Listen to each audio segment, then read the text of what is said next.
Welcome back to the Green Means Go YouTube channel. It's your host, me. I'm excited. This is my first, we're going to call this the first official video. I do have one from November where I talked about the Thanksgiving games. It's got a good solid 11 views at this point, so that's all right. But I'm going to start bringing you guys some UFC content. I'm hoping to do a NFL playoff video pretty soon, hopefully by tomorrow when the games are, and maybe one on Sunday as well. Really get into the content creation, making some more videos, making some more picks, building up a little community here because after all, I love it and you gotta love it if you're gonna continue to grind. So I wanna walk you through this sheet a little bit before we really get into the picks. Here we have UFC 283. This is tomorrow night and these fights are just the main card. Now, there are a total of 15 fights tomorrow, starting all the way, I want to say at 6 or 7 o'clock. And there are 1, 2, 3, 4, 5, 6, 7, 8, 9, 10. Yeah, 10 prelims and 5 main event fights. Sorry, main card fights, 2 main event fights. So this is a little bit rare, happens occasionally, where we have 2 guys fighting for titles, 2 5-round fights into Sharon Hill and Figueiredo versus Moreno. Figueiredo and Moreno, if that sounds familiar, this is now the 3rd time they will be fighting each other. So I've made this little sheet to make the analysis a bit easier. I'm using my spreadsheet. Okay, down here you can see UFC. I track every bet I make. Every single bet that I place on any sports book gets put into this spreadsheet, and it comes up with my totals here. My Green Means Go tab when I make my TikToks is here.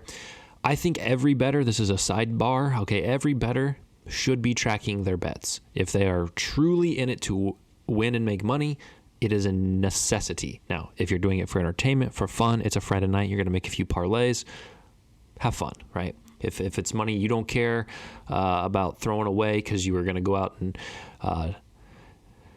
get a couple of cheeseburgers and instead you're making you know what, fine, right? But if you really want to say that you bet sports and that you can show your track record, you can show to yourself, it's not about anybody else, you can show yourself you're profitable, track your bets. So if this is something that's interesting to you guys, something you want to get into, let me know in the comments, let me know on Twitter, let me know on TikTok. I will make a video explaining the sheet that I've created to track my bets, and I will talk about how to use the sheet. I will share the sheet with anybody who wants it so you can track your bets easier. Now, let's make some picks. UFC 283. We're going to start with the first fight on the main card. It's Paul Craig versus Johnny Walker. Craig is an underdog again. Guys, I'm going to tell you a little side story. I faded Craig about 5 fights ago. He was an underdog. He won. I said, okay, you got me there, Paul. Next fight, underdog. I faded him again. He won. I said, oh, this guy's a demon, all right? I got to play Paul Craig. Played him the next 2 fights. He wins. All right. He is on a crazy tear. And we have him as an underdog again against Johnny Walker, who, let's just pull this up. Okay. And I guess I can slide this over so you guys can see it. All right. Johnny Walker has lost 4 of his last 6 against guys. I mean, against good competition. Right. Jamal Hill is an interesting one. He is fighting on the main card tonight. And why I say it's interesting is because Paul Craig actually beat Jamal Hill not long ago. So all of this to say, Walker's a striker. Paul Craig is a guy who submits. If we just look at his last never mind, that he won that by submission. Okay. I think, again, there is tremendous value in Paul Craig money line as the underdog here, and I am going to take Paul Craig plus 170 as a confident slam play against Walker, who looks to be struggled as of late. Second fight on the card is a women's fight. We got Jessica Andrade versus Murphy here, and I'm gonna just move this over to help myself more than anything. Okay.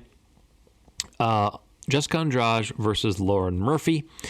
And when we look at their fights, we have Andrade, who goes for and gets the finishes. 9 knockout wins, 8 submission wins, 6 decision wins. We have Lauren Murphy, who does not grapple, all right, as you can see. 1 submission win, but 8 knockout wins, okay? However, Andrade, who is the big favorite on this card, minus 490, the biggest favorite on the main card, goes for a lot of knockouts, but her opponent, I mean, look at this. Lauren Murphy's been finished 1 time in her career. And I think that stays consistent on Saturday. I think that this fight goes the distance. Okay, so I'm going to take over 2.5 rounds at minus 120. I think that while Andrade is a big favorite, and usually when you have a favorite this big, and a finish or an inside the distance result is what occurs.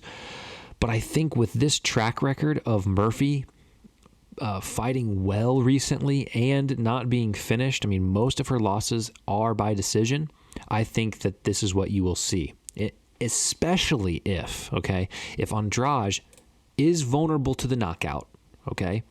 Murphy knocks out her opponents. I can see Andrade, who likes to submit, grappling, okay, trying to control the match. And if she controls the match, look over here, 0 sub losses. I don't see her submitting Lauren Murphy, which is why it plays into over 2.5 rounds. That's my pick for that. Gilbert Burns versus Neil Magny. Weird fight to me. Bizarre. I don't exactly know what they're going for with this. Okay, Magny is about 50% in his last 10 fights. I mean, he wins, loses, wins, loses, wins, loses, wins, loses. He's coming off a win, so I think that bodes well for Gilbert Burns. Am I right? Gilbert Burns is on a 2-fight losing. Okay, he had a grappling bout in there. He lost to Chimaev by decision. He beat Stephen Wonderboy Thompson. He beat Rafael Lovato Jr., but that was a grappling bout, and he lost to Kamaru Usman. So he's really gone 1-2 his last UFC fights. So maybe I've explained it. Maybe they're giving Gilbert Burns someone that they believe he can beat to get him back on the horse. I do think Gilbert Burns wins this, and I think there is a very, very, very, very, very clear angle here. Let's look over here at Magny's losses. What stands out? Obviously, it's the fact that he's been submitted 5 times. He has 5 submission losses. Let's look at Gilbert Burns' wins. What stands out? 8 submission wins. Not everybody is going to bet like this, analyze like this, because they'll say, well, styles are making the fights, and there may not have been, he may have 8 and he may have 5, but that doesn't mean in this fight that's what we're going to see. And that's fine. If you don't want to bet it, that's fine. I will tell you that I have been doing this for 3 or 4 years. This is the first time I've started making content, but I've seen pretty good results with the analysis that I've done in terms of this, looking at how fighters win versus how they lose. So when I see a majority win submission and a majority loss submission, and the guy's a clear favorite, plus 230 jumps out at me. So I'm going to recommend a proceed with caution, a yellow light, half unit play on a Gilbert Burns submission. The co-main event, Figueiredo versus Moreno. Moreno is the favorite here, and I struggled with this in terms of what I personally like or want to happen and what the odds say should happen. And I think what makes me generally, my most profitable sport is UFC, and that's because I don't have a ton of personal bias. But the more that I watch fights and the more that I get into it, the easier it is to develop that bias. I think Figueiredo wins this. Now, if we look at their last 3 fights and we talk about what is our last 2 fights, what has happened, okay? Figueiredo gets submitted by Moreno the very first outing. His only submission loss. It was in round 3. Moreno then loses by decision in their last fight. So they're coming up again to have their 3rd fight. So how are we going to see this play out? Here's how I see it playing out. I think Figueiredo knows that he lost to this man before. And he lost to him with a submission, a guy who likes to submit. And I think he responded in the second fight and didn't allow that to happen. As boring as it is, I think we see the same thing. I think we see the same result, the same play out. I think Moreno is going to be cautious of Figueiredo striking, and he's going to try to grapple. But I think Figueiredo is going to be able to avoid any tie-ups with Moreno and get it back to the stand-up. And I think he's going to put enough shots on him in the early rounds where Moreno is going to have to sell out in these later rounds, so to speak. He's going to have to, you're going to see his corner saying, come on, we got to go for takedowns. We got to go for takedowns. And I don't see it happening. So I proceed with caution on a Figueiredo decision only because I think in a 5-round fight, obviously it opens up for more chances of a finish. If I've got to play a second play, it's going to be, and I hate doing this because of this right here, Figueiredo knockout. Has Moreno ever been knocked out in his 20, let's see how many fights he has, don't get it wrong, okay? In his 24 fights, right? No, he has not. 28 fights. No, he is not. So why all of a sudden on a Saturday in January is he going to get knocked out? So if I had to play it, I'm gonna take the Figueiredo knockout, but I'm not going to play that. I'm going to play Figueiredo by decision at plus 250. All right. Last fight on the card, the main event is Teixeira versus Hill. And I went round and round with this one because immediately what jumps out to me is Teixeira is aging and Hill is young. And when we see these 5-round fights of guys who have experience versus the up-and-comers, it is hard for me to take the guys with experience. And I say that with a caveat. You have the Poiriers, you have the Usmans, where they're experienced, but they still have juice in the tank. Different story. Teixeira wouldn't be fighting if he didn't have juice in the tank. I get it. And he did beat Jan Blachowicz not too long ago, Thiago Santos not too long ago. And the reason why it's a red light pick is because I don't know what's going to happen. Those names jump out at me. And I say, maybe I need to respect Teixeira's business a little bit more. But I think Jamal Hill is going to enter this fight understanding what Teixeira wants to do, which is this right here. Teixeira does not want to stand up. Look at this, right?